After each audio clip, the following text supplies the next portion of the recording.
الحمد للہ رب العالمین، الصلاۃ والسلام علی سید الانبیاء والمرسلین، اما بعد، اعوذ باللہ من الشیطان الرجیم، بسم اللہ الرحمن الرحیم۔ قال اللہ تبارک و تعالی فی القرآن المجید والفرقان الحمید، وَلَنَبْلُوَنَّكُمْ بِشَيْءٍ مِّنَ الْخَوْفِ وَالْجُوعِ وَنَقْصٍ مِّنَ الْأَمْوَالِ وَالْأَنفُسِ وَالثَّمَرَاتِ وَبَشِّرِ الصَّابِرِينَ۔ وقال اللہ تبارک و تعالی یا ایتها النفس المطمئنہ ارجعی الی ربک راضیۃ مرضیہ فادخلی فی عبادی وادخلی جنتی۔ آمنت باللہ صدق اللہ العظیم وصدق نبی امین کریم الرؤوف الرحیم۔ آج محرم الحرام کی 15 تاریخ ہے۔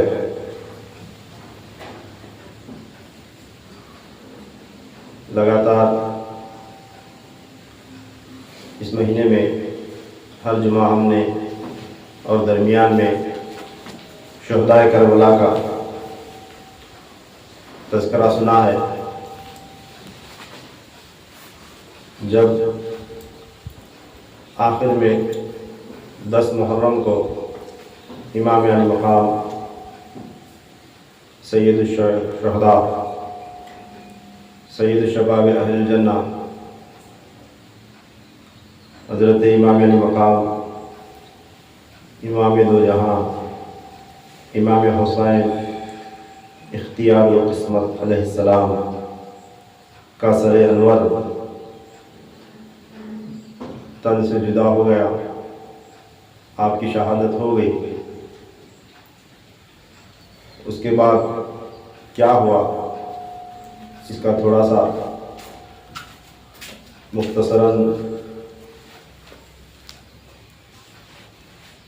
واقعہ بتا کر آپ علیہ السلام کی تدفین کے احوال میں بتاؤں گا۔ قرآن پاک کی جو آیت کریمہ میں نے تلاوت کی ہے، اللہ تعالیٰ اس میں فرمایا کہ وَلَنَبْلُوَنَّكُمْ بِشَيْءٍ مِّنَ الْخَوْفِ وَالْجُوعِ، ہم ضرور تمہیں آزمائیں گے،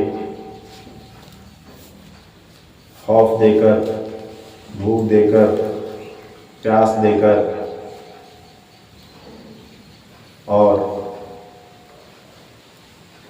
تمہاری آل اولاد کا نقصان کروا کر، اور یہاں تک کہ تمہاری جان سے بھی ہم تمہیں آزمائیں گے۔ تو امام حسین علیہ السلام اور ان کے رفقا اقربا میدان کربلا میں ان تمام آزمائشوں سے گزر کر اللہ تبارک تعالیٰ کے امتحان میں کامیاب ہو کر دکھایا۔ میدان کربلا میں انہیں خوف بھی دکھایا گیا، وَلَنَبْلُوَنَّكُمْ بِشَيْءٍ مِّنَ الْخَوْفِ، ہم تمہیں ضرور آزمائیں گے ہر طرح سے، خوف دکھا کر۔ خوف ایسا دکھایا گیا کہ سب سے پہلے تو یہ تھے 72 نفوس قدسیہ میدان کربلا میں، انہیں شہید کرنے کے واسطے جو لشکر جمع ہوا تھا، 1,40,000 کا لشکر میدان کربلا میں موجود تھا۔ کتنا؟ 1,40,000، 1,40,000 کتنے لوگ تھے؟ اور امام حسین علیہ السلام کا قافلہ جو وہ لوگ کتنے تھے؟ 72، کتنا؟ 71 ہے نا، اتنے لوگ تھے۔ تو 71 لوگوں کو مارنے کے واسطے، شہید کرنے کے واسطے کتنے لوگ آئے تھے؟ 1,40,000۔ تو کیسا خوف دکھانے کی کوشش کی گئی ہوگی؟ کون رک سکتا ہے؟ سامنے 1,40,000 کی فوج ہے، 70 72 یا 75 لوگ جو بھی ان کا قافلہ ہے، 80 کے قریب 90 کے قریب 100 کے قریب جو تعداد بتائی گئی، اس میں ان کے گھر والوں کو، عورتوں کو ملا کر کون رک سکتا ہے؟ اس میں لڑنے والے جو مرد حضرات تھے وہ پورے 72 بھی نہیں تھے، اس میں بھی ایک بچہ ہے علی اصغر علیہ السلام، 71 ہو گئے، تو کیسا خوف دکھانے کی کوشش کی گئی ہوگی۔ پھر بھی وہ ایک کے بعد دیگرے لڑتے گئے، ایک ایک بندہ ہزاروں کی تعداد میں یزیدیوں کو واصل جہنم کیا۔ پھر بھی انہوں نے میدان کربلا میں ایسا خوف دکھانے کی کوشش کی کہ انہیں شہید کرنے کے بعد ان کے لاشوں پر گھوڑے دوڑایا کرتے تھے، گھوڑے دوڑا کر ان کے لاشوں کو کچلا گیا تاکہ پھر جو بچے ہیں وہ آگے آنے والا ڈرے۔ ان کا یہ مقصد تھا، نہیں تو مرے ہوئے مردے پر کوئی بھی ظلم نہیں کرتا ہے کہ نہیں؟ انسان جب تک جان ہے لڑ رہا ہے، انتقال ہونے کے بعد، شہید ہونے کے بعد وہ میت کے اوپر گھوڑے دوڑانا ان کا منشا کیا تھا یزیدیوں کا؟ کہ ڈرایا جائے۔ اللہ تعالیٰ فرما رہا ہے قرآن پاک میں وَلَنَبْلُوَنَّكُمْ بِشَيْءٍ مِّنَ الْخَوْفِ، خوف دکھا کر ہم تمہیں آزمائیں گے۔ وَلَنَبْلُوَنَّكُمْ بِشَيْءٍ مِّنَ الْخَوْفِ وَالْجُوعِ، تمہیں بھوکا پیاسا رکھ کر آزمائیں گے۔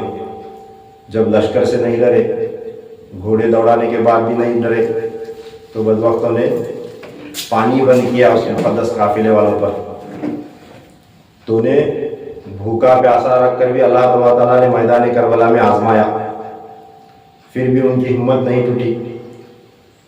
کئی دن کے پیاسے رہنے کے باوجود بھی جب امام علی مقام کا، آل رسول کے خاندان کا ایک بچہ بھی میدان میں اترتا تھا تو وہ بھی ہزاروں یزیدیوں کو واصل جہنم کیا کرتا تھا۔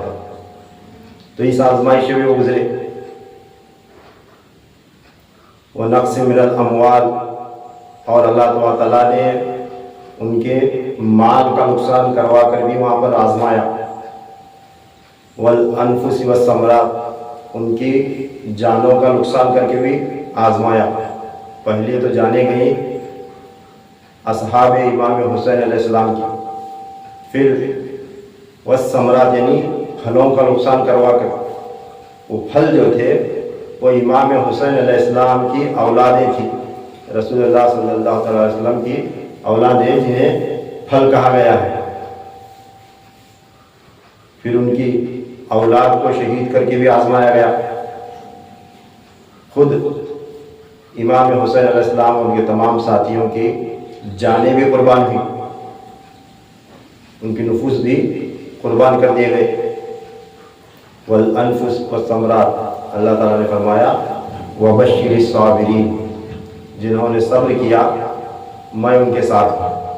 تو امام حسین علیہ السلام میدان کربلا میں یہ آیت کریمہ میں جتنے بھی امتحانات بیان ہوئے، وہ تمام امتحانات میں وہ بھی ان کے تمام ساتھی بھی کامیاب ہوئے۔ بالآخر امام علی مقام کی بھی شہادت ہوئی۔ جب شہادت ہوئی تو عاشورہ کے روز میں نے جو تقریر کی تھی اس میں بتایا تھا کہ جب ان کی شہادت ہوئی تو ادھر خنجر چلا، گلا کٹ رہا تھا، ادھر سے اللہ تعالیٰ کی جانب سے آواز آئی یا ایتھا النفس المطمئنہ، اے اطمینان پا جانے والے نفس، ارجعی الی ربک راضیۃ مرضیہ، تو اپنے رب کی طرف اس حال میں لوٹا کہ تو اس کی رضا کا طالب بھی ہو اور اس کی رضا کا مطلوب بھی، یعنی اس حال میں لوٹا تو مجھ سے راضی میں تجھ سے راضی، فادخلی فی عبادی، بس تو میرے کامل بندوں میں شامل ہو جا، وادخلی جنتی، اور میری جنت، کون سی جنت؟ وہ جنت جو میری جنت قربت و دیدار کی ہے، اس میں داخل ہو جا، یعنی اللہ تعالیٰ کے جلووں میں مکمل سما کر امام علی مقام علیہ السلام اس ظاہری دنیا سے تشریف لے گئے۔ تو لکھنے والوں نے